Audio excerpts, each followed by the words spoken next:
weekly pick segment, Conference Championship Edition, presented by betJACK. Go check it out, man. betJACK.com. Got full breakdowns, previews, analytics, anything that you want to look into with these betting trends. It's on betJACK.com. Got both of these games broken down in complete detail. Chiefs versus Bengals, as well as 49ers and the Rams. We'll start it on our weekly pick segment in Arrowhead, Kansas City.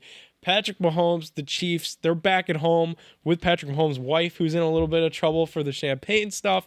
Nonetheless, Kansas City Chiefs -7, 7-point favorites against our hometown Ohio Cincinnati Bengals. Who would have thought when we ordered that helmet and came in, got shipped into the studio, that the Cincinnati Bengals would be in a conference championship and we would be talking about a Chiefs versus Bengals AFC Championship game? Crazy.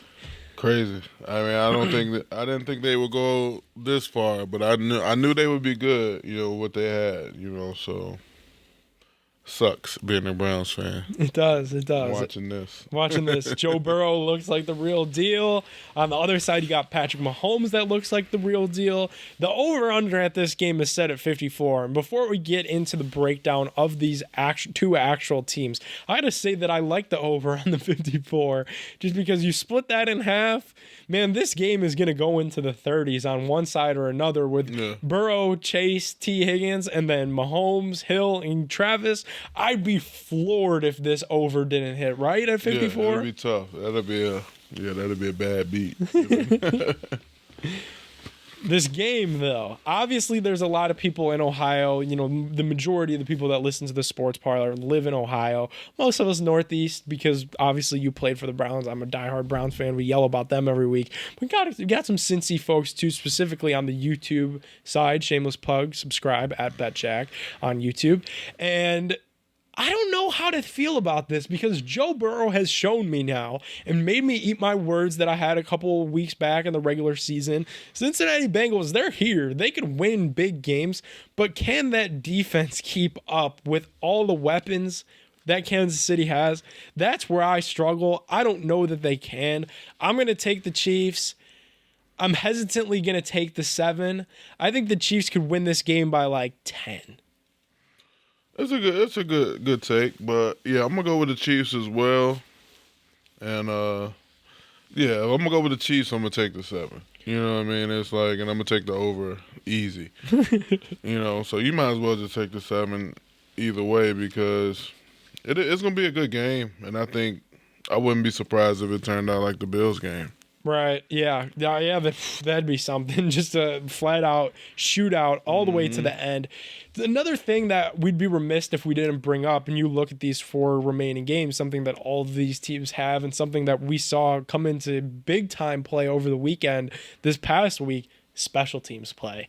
You got Evan McPherson, who as a rookie I'll go on the record and say it, one of the best kickers in the league. Not the best rookie kicker, not the best young kicker, one of the best kickers in the league as a rookie for Cincinnati. And Harrison Butker, we've seen his established success.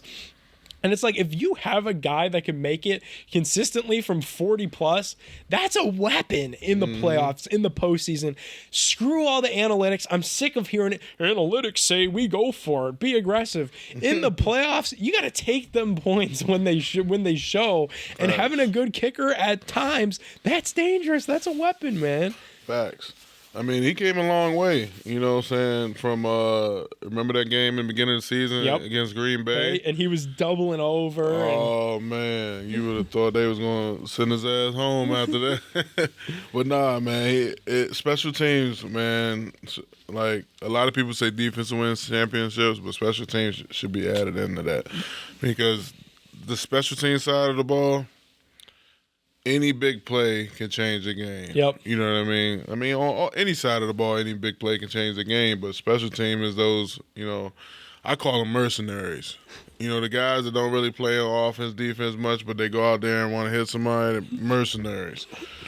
That's why I like special teams. I'd be cool with all the special teams. I'm cool with all the special teams guys, because they work their ass off. You know what I mean? That's the thing about special teams. So yeah.